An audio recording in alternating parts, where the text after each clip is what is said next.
지금으로부터 한 115년 전에 1904년도 조선 말기에 한성 감옥에 붙잡힌 한 젊은 청년, 그 청년이 한성 감옥에 수감되어 있었습니다. 아시겠지만 일제강점기에 붙잡힌 그 청년의 인생은 완전히 망한 인생이었습니다. 아무 소망이 없는 청년이었습니다.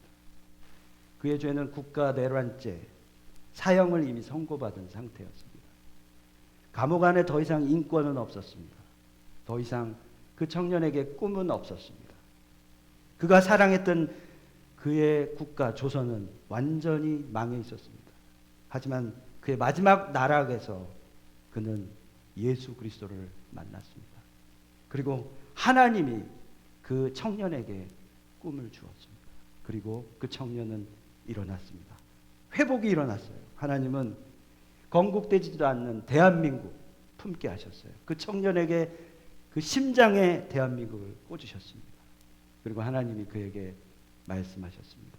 너 정말 국가를 변화시키고 싶니? 정말 그 나라를, 이 나라를 새롭게 하고 싶니?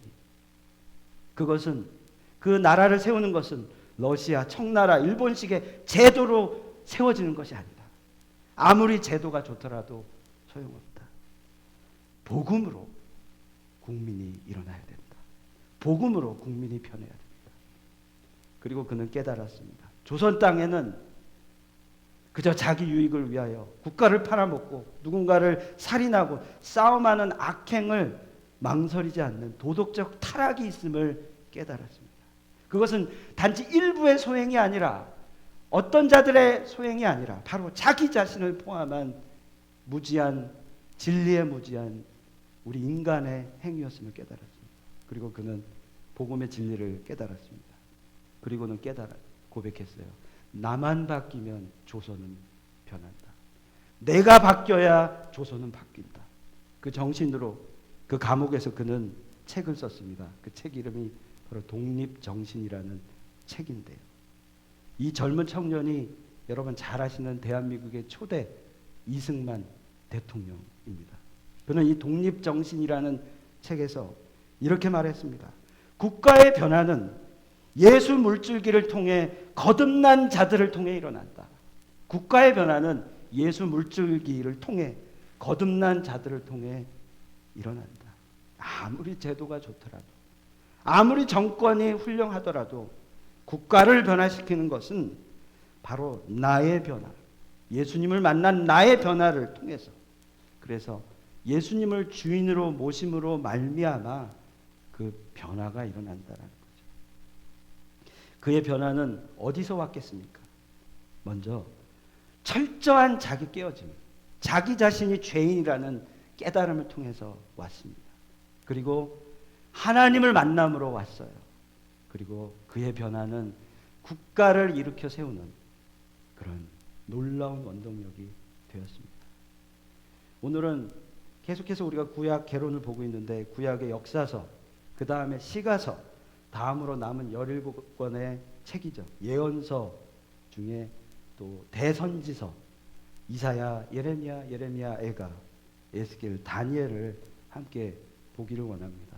이 대선지서를 통해서 우리 모두는 망할 수밖에 없는, 하나님 없이 망할 수밖에 없는 인생이지만, 우리의 자아가 무너지고 하나님의 회복을 예표하신 예수님 붙들고 그분을 왕으로, 우리의 삶의 진짜 주인으로 모시는 역사가 저와 여러분에게 있기를 바랍니다.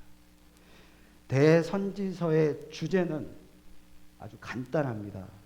이사야, 예레미야, 에가, 에스겔, 다니엘. 이 책의 주제는 하나로 얘기한다면 망한다.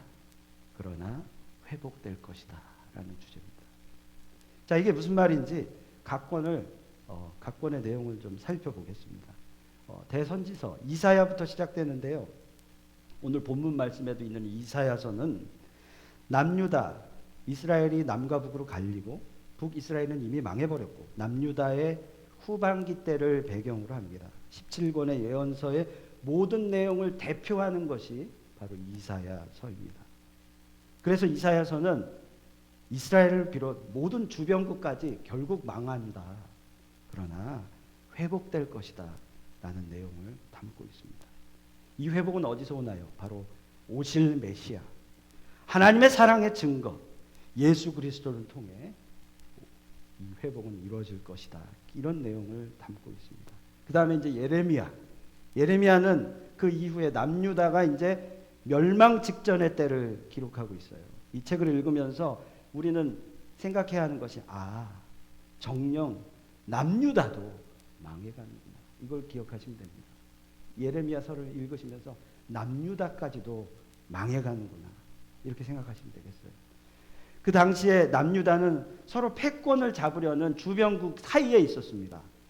이미 북이스라엘을 통하여 북이스라엘을 망하게 한 아수르가 있었고요. 서남 쪽에 애굽이 있었고, 그리고 새로운 신흥 세력 바벨론이 있었습니다. 이들 사이에 남유다는 우왕좌왕 정신이 없었어요.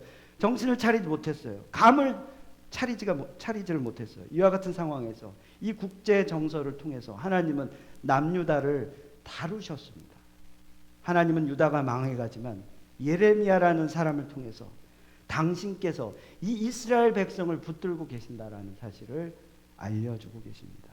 그 다음에 이제 예레미야 애가가 나오죠. 결국 유다는 BC 587년경에 완전히 망해버립니다. 예레미야 애가는 완전히 초토화된 유다를 슬퍼하며 쓴 시입니다. 결국 그래서 이 예레미야 애가를 읽으면서 우리가 깨닫는 것은 결국 의지할 것은 세상 권세가 아니라 하나님밖에 없다라는 것 우리가 깨닫게 됩니다. 자, 그 다음에 우리 에스겔을 볼 수 있는데요. 에스겔서는 유다가 바벨론에서 멸망한 후 에스겔 선지자가 등장하는데 그가 25살이 되어서 2차 포로로 붙잡혀간, 바벨론의 포로로 붙잡혀간 내용을 담고 있어요.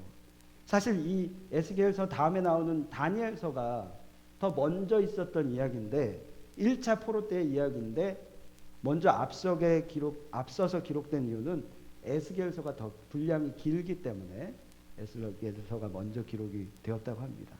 근데 이 에스겔서의 주제는 무엇이냐? 회복인데요. 바로 성전 회복입니다. 하나님의 성전이 무너져 버렸다. 그런데 곧 재건될 것이다 라는 내용을 담고 있습니다.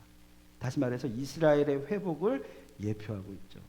우리는 이 에스겔서를 보면서 떠오르는 게 있어요. 요한복음 2장에 보면은 예수님께서 친히 당신께서 성전을 세우시겠다고 말씀하시죠. 예.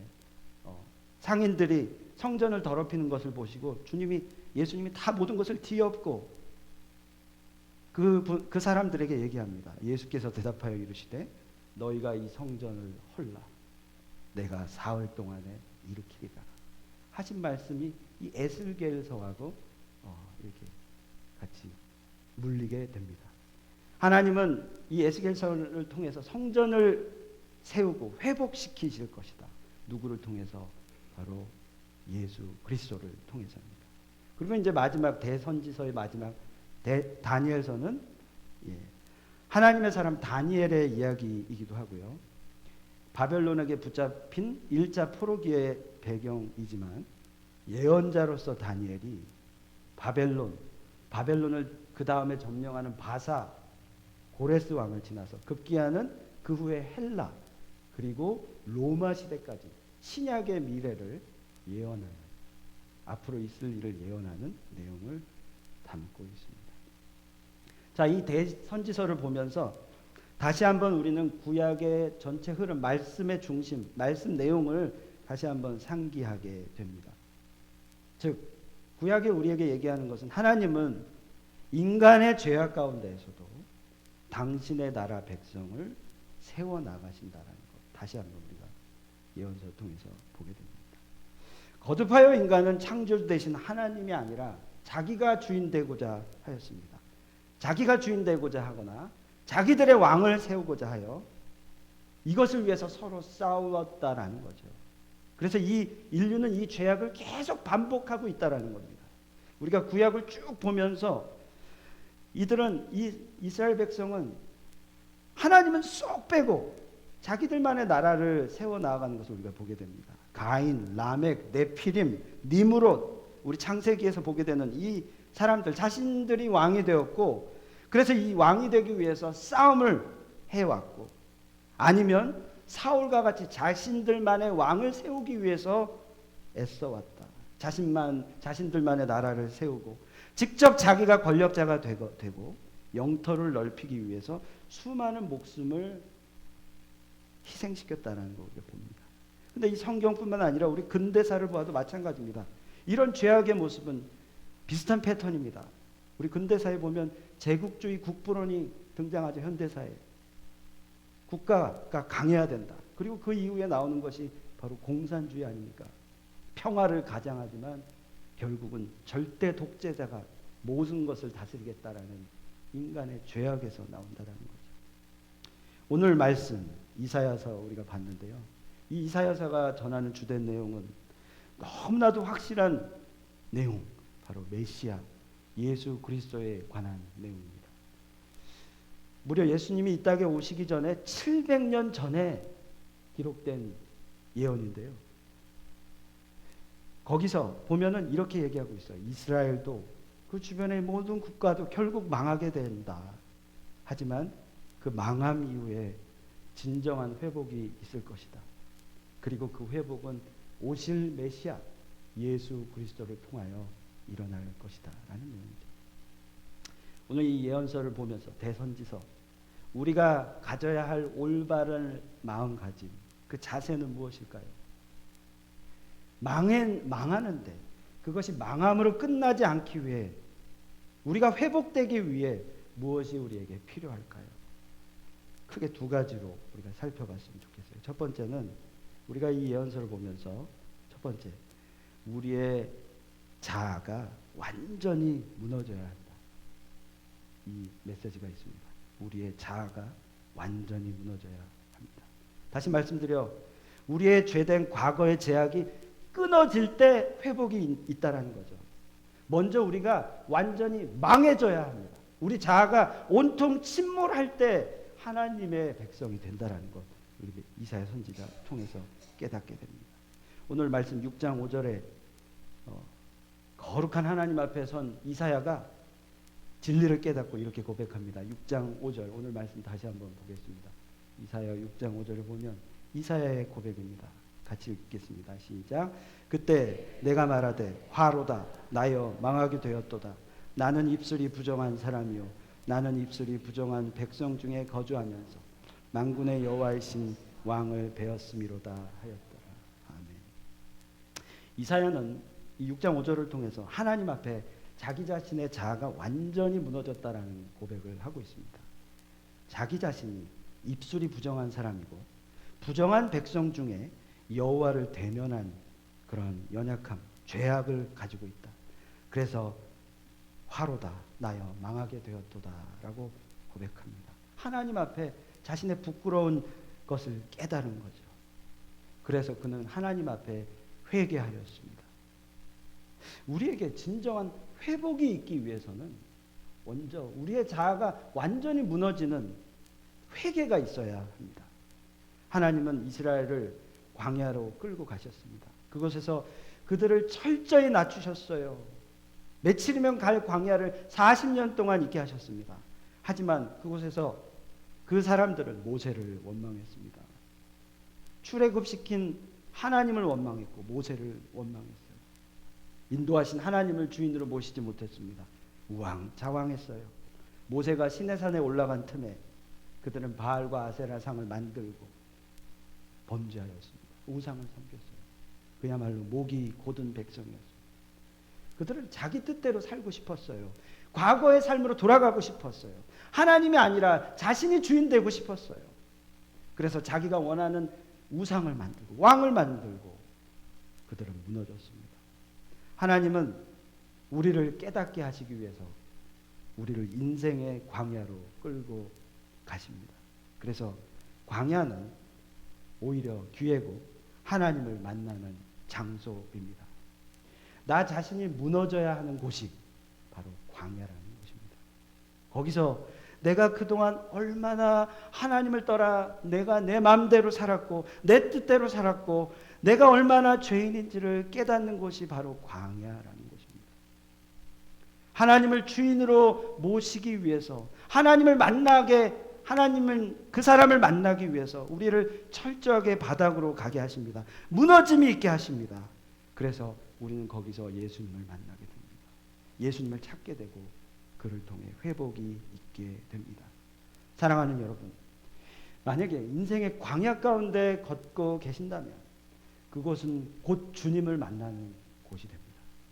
그 광야에서 호시탄탄 우리를 무너뜨리는 옛 자아를 내려놓게 될 때, 깨트리게 될 때 우리는 진정한 주님이 우리의 주인이 되신다라는 것입니다. 우리들 이렇게 고백하잖아요. 하나님 앞에 서면서도 하나님, 이것만은 제가 포기 못하겠어요. 다른 건 괜찮은데 제가 이것만은 하나님 앞에 포기 못하겠어요. 하나님, 저 외모는 포기 못하겠어요. 하나님, 제가 갖고 있는 이 재물은 포기 못하겠어요. 하나님, 제가 갖고 있는 마지막 이 자존심, 이거 내려놓지 못하겠어요. 하나님, 이건 안 됩니다. 이 만족하고 있는 이건 안 됩니다. 건강, 여행, 자녀, 가정, 이 모든 것이 귀하긴 한데요, 우리 주님보다 귀하진 않습니다. 우리 삶의 운전대를 붙잡고 계시는 분 하나님이십니다. 예수님은 진정으로 제자가 되기 위해서 먼저 자기 자신을 부인하라고 말씀하셨습니다. 자신이 왕 삼은 것, 자신이 우상으로 삼은 것, 그것을 내려놓을 때 너희는 나의 제자가 된다 라고 말씀하셨습니다. 이것은 바로 우리의 철저한 깨달음, 회개를 통해서 온다라는 겁니다. 두 번째로 우리가 자아를 내려놓았다면 이제는 주인이신 예수님께 우리 인생의 왕자를 내어드려야 할 것입니다. 우리가 자아를 내려놓았다면 이제는 우리 마음의 중심의 왕자의 예수님을 모셔야 할 것입니다. 오늘 말씀 9장 7절에 이사야가 또 이렇게 말합니다. 우리 같이 한번 또 읽겠습니다. 9장 7절 시작. 그 정사와 평강의 더함이 무궁하며 또 다윗의 왕자와 그의 나라에 군림하여 그 나라를 굳게 세우고 지금 이후로 영원히 정의와 공의로 그것을 보존하실 것이라. 만군의 여호와의 열심히 이를 이루시리라. 아멘. 이사야 선지자는 이 말씀 통해서 하나님이 예수님을 통해 하나님 나라를 굳게 하실 것이다. 하나님의 열심히 이를 이루리라 라고 말씀합니다. 예수님이 비로소 다윗의 왕자 그의 나라를 군림하며 그 나라를 굳게 하실 것이라 말합니다. 이 나라를 영원히 정의와 공의로 다스리실 것이며 보존하고 하나님의 열심히 이것을 이루실 것이라는 거예요. 예수님이 우리의 인생의 왕이 되신다라는 그 말씀입니다. 사랑하는 여러분, 어떻게 예수님이 우리의 삶의 왕이 되실 수 있을까요? 어떻게 하면 우리 인생의 중심에 우리의 주인이 예수님이 되실까요? 이사야서 예언서에 보면 클라이막스 말씀이 있는데 잘 아시는 말씀입니다. 53장 5절 말씀인데요. 이 말씀은 예수 그리스도를 예표하는데 예수님께서 모든 우리의 죄악을 다 대신 감당하신다는 말씀이에요. 오늘 말씀이기도 한데요. 53장 5절에 보면 그가 찔림은 우리의 허물 때문이요 그가 상함은 우리의 죄악 때문이라. 그가 징계를 받음으로 우리는 평화를 누리고 그가 채찍에 맞음으로 우리는 나음을 받았도다. 자신이 왕되고 주인 되고자 했던 저와 여러분을 살리시기 위해 하나님은 아들이신 예수 그리스도를 죽게 하신 그 열심이 있으셨습니다. 예수님은 이 말씀처럼 우리의 허물 때문에 찔림 당하셨고 우리의 죄악 때문에 상하셨고 우리의 평화를 위하여 징계를 받으셨으며 우리의 나음을 위해 채찍을 맞으셨습니다. 그러실 필요 없으신 분. 쉽게 말씀드리면 대신 당하셨습니다. 성탄절을 앞둔 12월의 어느 날이었습니다. 옛 소련에 속해 있던 아르메니아라는 나라, 그 나라에 대지진이 있었습니다. 수많은 사람이 그 지진을 통하여 죽고 부상당하는 대참사였습니다. 그때 9층짜리 아파트에 산 한 모녀가 있었는데 그 아파트가 무너지면서 철근과 콘크리트 틈새에 스잔나라는 엄마와 가이안이라는 4살 된 딸이 그 틈새 스스로 목숨을 유지한 채 구조되기만을 기다리고 있었습니다. 그런데 생각처럼 빨리 구조를 하지 못하니까 하루 이틀 사흘 자꾸 시간이 가는데 딸 가이아니는 점점 힘을 기진맥진하면서 겨우겨우 목숨을 이어가고 있었습니다. 그때 어머니 스잔나가 언젠가 TV에서 조난당한 사람들이 먹을 것 마실 것이 없자 피를 나누어 먹었던 것을 생각해내고 스잔나는 주변에서 유리 조각을 찾아서 자기의 팔뚝을 구워 흐르는 피를 사랑하는 딸의 입에 떨어뜨렸습니다. 그렇게 수일을 피를 나누면서 버텼고 극적으로 구조대에 발견이 되어 생명을 건질 수가 있었습니다. 자, 이 이야기는 많은 사람들에게 큰 감동을 주었는데 그야말로 이 가이아니의 엄마 스잔나의 이 피 흘림 때문에 딸이 살았다라는 것이죠. 우리 인간 또한 마찬가지입니다. 우리의 죄의 싹스로 영원한 하나님의 진노와 멸망 가운데 사망의 그늘 가운데 있는 우리가 2000년 전에 예수 그리스도의 그 피 흘림으로 말미암아 우리는 새로운 생명, 구원받은 은혜를 누리게 된 것입니다. 예수님 그 십자가의 죽음이 없었다면 우리 인간은 여전히 죄악 가운데 심판 앞에 있게 되었을 것입니다.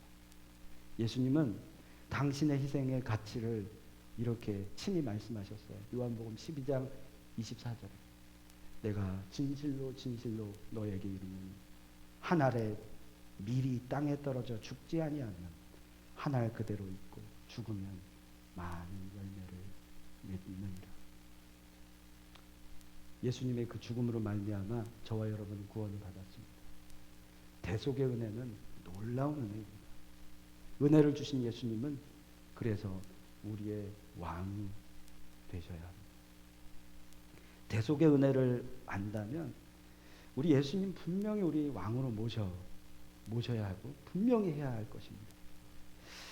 우리는 참 이 세상 삶 가운데 사단의 공격에 노출되어 있습니다.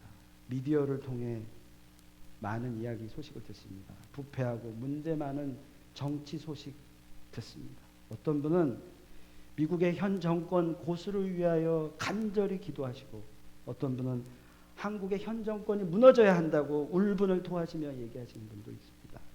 다 맞는 말씀입니다. 너무나도 중요해요. 그것을 위해서 우리는 기도해야 합니다. 하지만 현 정권이 유지되거나 현 정권이 무너지고 바뀌어진다고 해서 근본적인 문제가 해결될까요? 그것은 아니라는 겁니다. 우리 영적인 눈을 뜨고 우리가 봐야 됩니다. 정권 유지 혹은 정권 타파보다 더 중요한 것이 있습니다. 그것은 나의 삶의 왕이 예수 그리스도가 되는 겁니다. 그것도 중요하지만 정말 중요한 것은 우리의 왕 되신 예수가 나의 주인이셔야 하는 것입니다. 이 세상 문제의 원인은 무엇입니까? 우리가 구약을 보면서 깨닫는 것은 무엇입니까?